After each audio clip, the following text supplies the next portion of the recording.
اور ایوب صاحب یہ بتائیں کہ آج کو آپ لوگوں کو سپریم کورٹ سے کامیابی مل گئی، لیکن صدر زرداری صاحب کا ایک سٹیٹمنٹ بڑا اہم سامنے آیا ہے کہ نون لیگ سے حکومت نہیں چل رہی، جے یو آئی کے ساتھ بھی آپ لوگ اتحاد کرنے جا رہے ہیں۔ کیا پیپلز پارٹی کے لیے بھی کوئی نرم گوشہ ہے جو آپ اختیار کرتے ہوئے حکومت کو ٹف ٹائم دے؟ نو، کوئی نرم گوشہ نہیں ہے پیپلز پارٹی کے ساتھ یا مسلم لیگ نون کے ساتھ۔ ویری کلیئر، ہمارے سیٹیں جو ہے اور ایم کیو ایم کے ساتھ بھی نہیں، ہماری سیٹیں وہاں پہ انہوں نے چرائی ہیں، نمبر ایک۔ نمبر دو، واضح بات یہ ہے کہ ہم لوگ کیا چاہتے ہیں، ابھی ہمارے پاس یہ سیٹیں واپس آ رہی ہیں، انشاءاللہ ہماری ریزرو سیٹس کی خواتین کی واپس آئیں گی، نمبر ایک۔ نمبر دو، ہم لوگ چاہتے ہیں اس ملک نے آگے چلنا ہے تو فریش الیکشنز ہونے چاہیے۔ ہم تو تیار ہیں الیکشن کے لیے، ان میں سے کون تیار ہے؟ ان میں سے جرت ہے تو آئیں، ہم لوگ تیار ہیں۔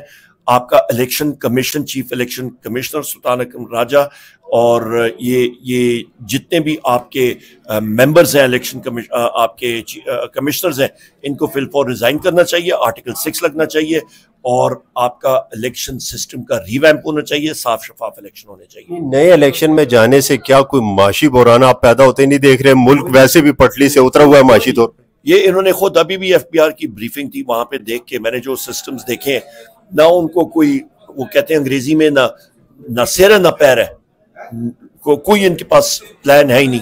لہٰذا ہم لوگ چاہتے ہیں کہ وزیر اعظم عمران خان صاحب آئیں، مڈ ٹرم الیکشنز ہوتے ہیں، سنیپ الیکشنز ہوتے ہیں، کوئی اتنا لمبا چوڑا، اس میں تقریباً 19,000 بلین کے بجٹ میں اس الیکشن کا خرچہ 16.5 ارب آتا ہوتا ہے۔ اگر حکومت الیکشن کی طرف نہیں جاتی تو آپ لوگوں کی حکمت عملی اگلی کیا ہے؟